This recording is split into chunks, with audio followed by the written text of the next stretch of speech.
It begins in silence, not with rockets nor speeches, but with a whisper buried in the sands of time. A whisper of reverence, of gratitude, and something even deeper, a shared past that defies the logic of today's burning headlines.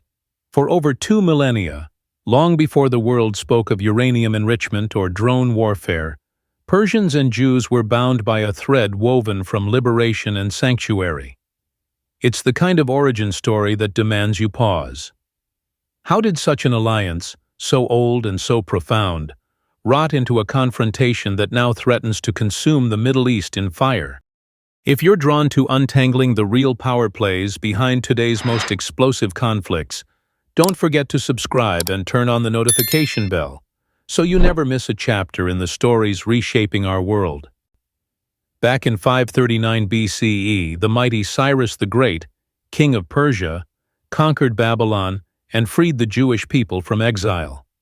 This wasn't just a political act. The Hebrew Bible would later name Cyrus a Messiah, anointed by God. For a foreign, pagan ruler to be venerated in Scripture was extraordinary, nearly unthinkable. Many Jews returned to Jerusalem, but thousands remained, choosing Iran as their new home.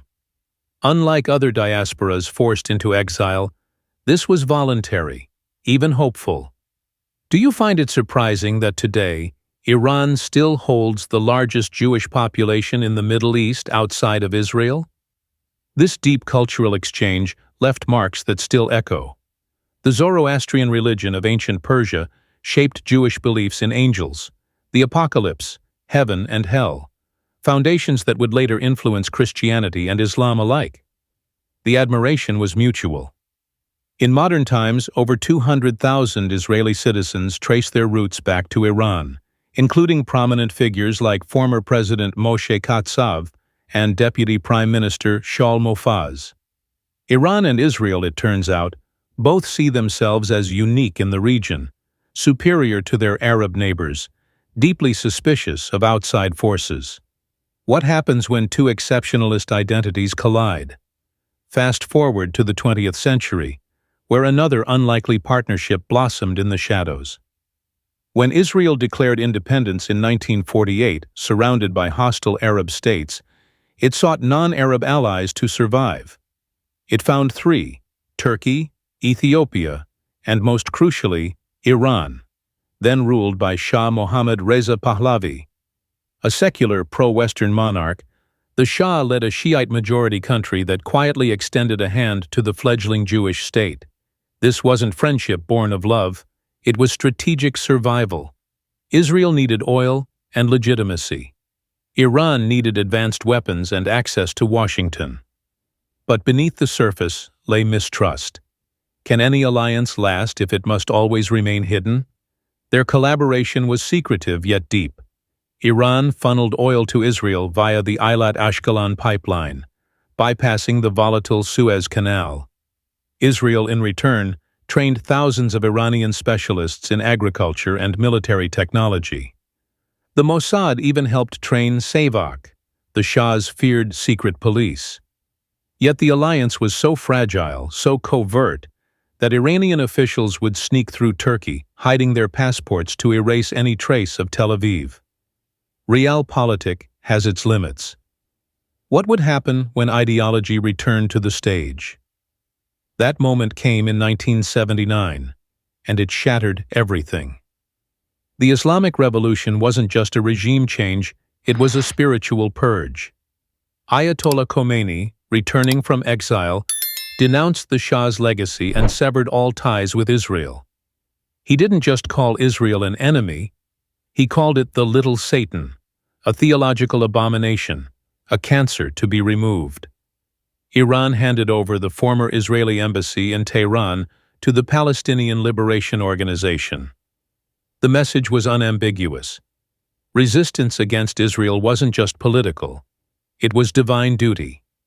Can you imagine an alliance so close becoming a war so absolute? Khomeini's revolution redefined Iran's foreign policy through an uncompromising lens of Islamic justice. In this worldview, Israel became the antithesis of everything the Islamic Republic stood for. Allies of the U.S. were automatically enemies. Any continued engagement with Israel would have betrayed the revolution's moral purity. But this wasn't just about theology. It was also a bid for leadership over the Muslim world. By making Israel the necessary enemy, Iran cast itself as the vanguard of resistance. Was this righteous ideology or calculated strategy? And yet, even amid this ideological hostility, the paradox of geopolitics refused to die. In the 1980s, when Saddam Hussein invaded Iran, Tehran did the unthinkable. It turned to Israel once more. Israel, in turn, sold weapons to Iran, not because it loved the regime, but because it feared Iraq more. This unholy trade, known as the Iran-Contra affair, saw over 80% of Iran's weapon imports originate from Israel in the early years of the war. Prime Minister Yitzhak Rabin even referred to Iran as a natural ally, despite the public venom. How much contradiction can foreign policy bear before it collapses? But even strategic betrayal couldn't rebuild the bridge. Iran's support for Hezbollah in Lebanon and Hamas in Gaza grew stronger in the 90s and beyond, creating a crescent of hostility around Israel. After the Cold War, the rivalry intensified. While Israel pursued peace with Palestinians via the Oslo Accords, Iran doubled down on opposition, arming groups that opposed any reconciliation. The Cold War had ended for the world, but for Iran and Israel, it had just begun again, under new rules. As the 20th century closed, the seeds of today's firestorm were already sown. Once allies in the shadows, Iran and Israel now stood on opposite sides of a widening ideological chasm. And with each assassination, each missile test, and each cyber strike, the echoes of Cyrus and the Shah grew fainter, drowned by the roar of coming war. How does a bond formed in ancient liberation curdle into modern annihilation? They say the deadliest wars are the ones that never get declared. In the darkness between formal declarations and open fire, Iran and Israel have waged a conflict so dense, so layered, that it often eludes the public eye. Welcome to the shadows, the real front lines of a modern-day Cold War, where ideology and survival intertwine.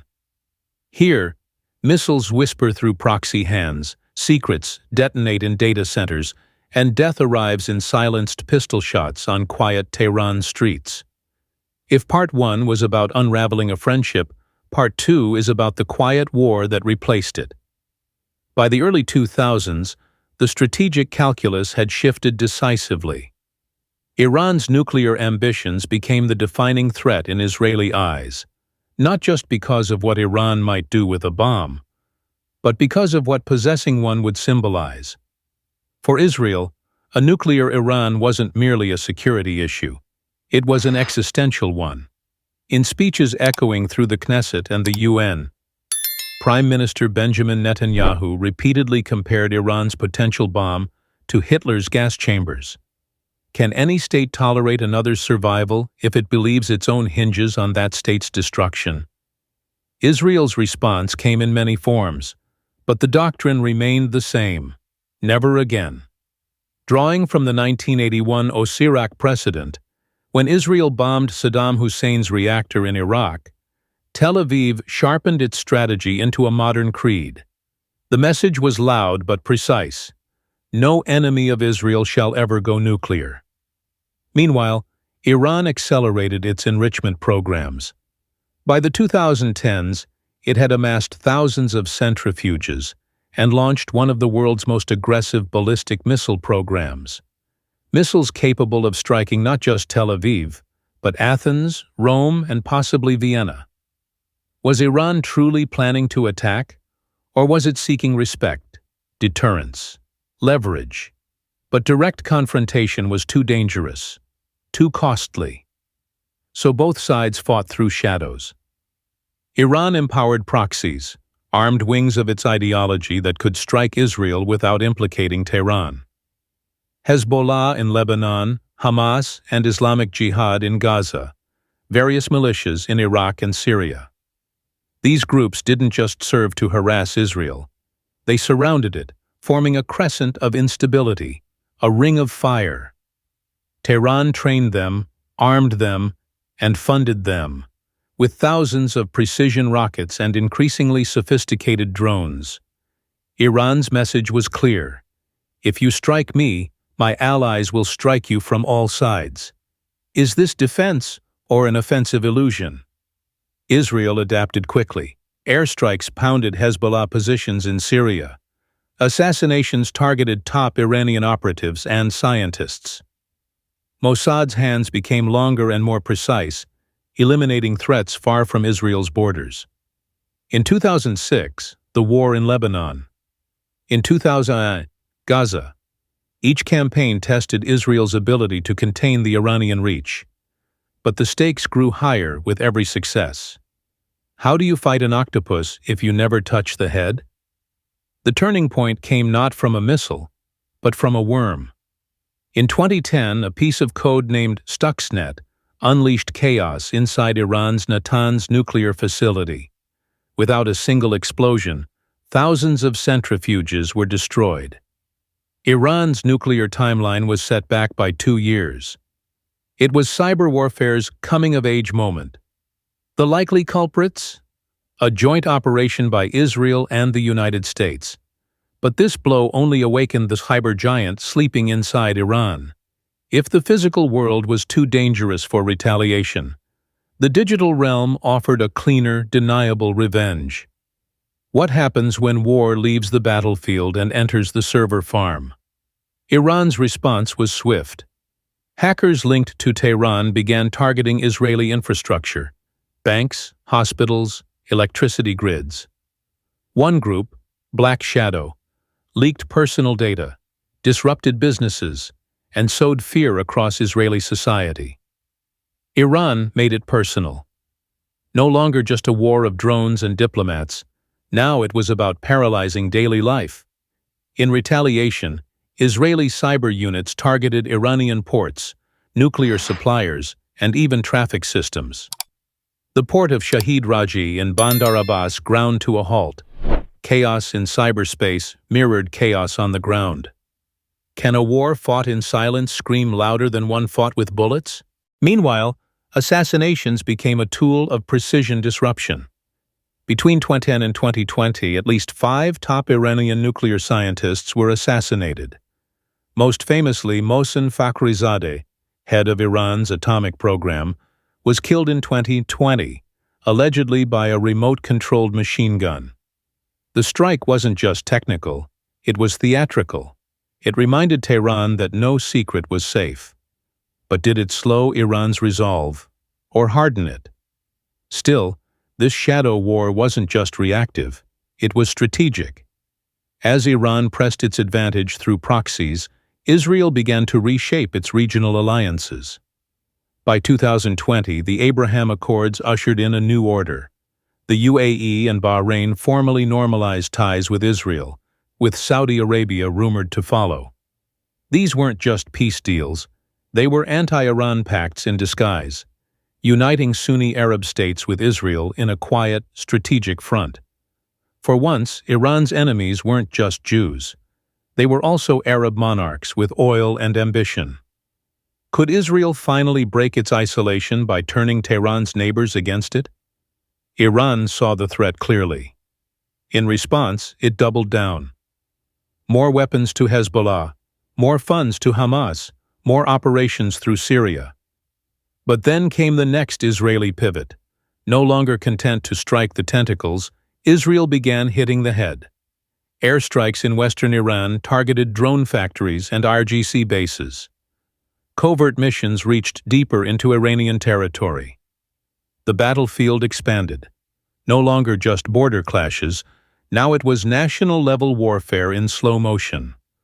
All this escalation paved the way for the inevitable, the explosion of June 2025. But by then, the war was already years old, its pieces scattered in malware and mortars, blood and binary. And every strike, every sabotage, every covert deal moved the world 1 inch closer to fire. What happens when you corner two states that both believe they cannot afford to lose? On June 13, 2025, the world held its breath, and history exhaled flame. At exactly 4:47 a.m. Tehran time, OperationRisingLion was launched by Israel, a preemptive military strike of staggering precision and scale. Hundreds of aircraft, cyber units, and special forces converged in what was described as Israel's most ambitious military operation since the Yom Kippur War. Their target? Iran's nuclear facilities, Revolutionary Guard command centers, and elite intelligence compounds. Within minutes, the airwaves in Tehran fell silent, electricity grids flickered, and plumes of fire rose above Natanz. The shadow war was over. The real war had begun. The operation was not random. It was surgical. Months of intelligence had pinpointed vulnerable nodes in Iran's nuclear infrastructure. Uranium enrichment was nearing a critical threshold. Just 2 weeks prior, the International Atomic Energy Agency had reported that Iran's stockpile of uranium, enriched to 60%, had surged to 408.6 kilometers, putting it dangerously close to weapons grade. Israel had warned that the red line was near. June 13th was the answer. But was it a strike of necessity or of no return? Iran's response was swift and furious. Within hours, waves of ballistic missiles, drones, and cruise weapons were launched toward Israel. Dozens were intercepted by the Iron Dome and David's Sling systems, but not all. Rockets struck the port city of Haifa, civilian neighborhoods in Beersheba, and government facilities near Rishon LeZion. For the first time in decades, Israel experienced widespread civilian casualties from a state actor. The Homefront Command declared a national emergency. Air raid sirens didn't sleep for days. When escalation comes this fast, who gets to say where it ends? And yet behind every missile was a message, not just to the enemy, but to the world. Iran was no longer hiding. It claimed responsibility for the attacks, framing them as acts of defensive justice in the face of Zionist aggression. But this wasn't just rhetoric. The death toll in the IRGC's top command shocked Iran's political apparatus. Among the casualties were at least 5 senior generals and over a dozen cyber and intelligence officers. Iran's strategic nerve center had been amputated in one night. Could the regime sustain a war with half its brain missing? As smoke billowed across Tehran and Tel Aviv, the diplomatic fallout ignited. In Washington, President Trump, returning to office just months earlier, praised Israel's strike as brilliant, decisive, and necessary. U.S. aircraft carriers surged into the Persian Gulf, signaling deterrence. But in Moscow, the Kremlin condemned the attack as a violation of sovereignty and international law, offering to support Iran's territorial integrity. China, more cautious, urged restraint while quietly securing oil contracts that now danced above $150 a barrel. Is this diplomacy or opportunism cloaked in concern?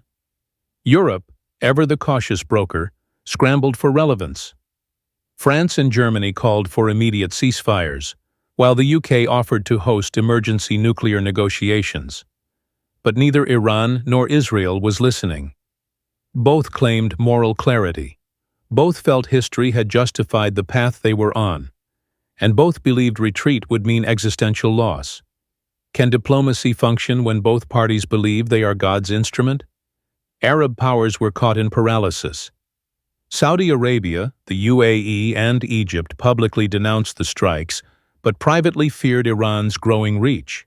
After all, if Israel's hand could strike Tehran, it could also shield Riyadh. The Abraham Accords had reshaped alliances, but they hadn't prepared the region for this. Every oil-producing nation now watched the Strait of Hormuz like a heartbeat. Any disruption could choke global supply chains. Who dares speak peace when their economy dangles over fire? Even Iran's proxies hesitated. Hezbollah, drained by years of war in Syria and internal Lebanese collapse, issued threats but stayed dormant. The Houthis in Yemen launched symbolic rockets toward Israel, but few hit. Hamas, reeling from Israeli crackdowns, offered support but little more. Tehran was alone, and it knew it. The ring of fire had become a circle of silence. What happens when your own weapons of war go mute? Inside both countries, the toll mounted. In Iran, protests flared, not against Israel, but against the regime's failure to protect its infrastructure. Videos leaked of hospitals overwhelmed, fuel shortages, and mass funerals for fallen commanders. In Israel, fear turned to fury. Civilians demanded retaliation. Ultra-nationalists clashed with moderates. The Knesset debated a full mobilization. Both societies were inching toward total war. Is this what deterrence looks like? When both sides burn? But beyond the bombs and borders, the world changed. Global oil markets spiraled. Airlines rerouted around the Middle East. Tech stocks crashed. NATO convened an emergency session. And for the first time in decades, doomsday clocks ticked visibly closer. Not because of ideology, but because of instability. This war wasn't local. It was systemic. In a world already fraying from pandemic aftershocks, climate stress, and economic uncertainty, the Middle East once again became the epicenter of global crisis. Why does humanity always return to this ancient fault line? And so we stand here, on the edge of something we barely understand. Iran and Israel, two ancient civilizations, bound by blood and betrayal, have brought the world to its knees not because they wanted war, but because they believed they couldn't survive without it. One fights to stop annihilation, the other fights to avenge humiliation. In this war, everyone is both aggressor and victim. And as satellites hover and diplomats fumble, one question remains, echoing louder than the drones, sirens, or speeches. What happens when history itself declares war?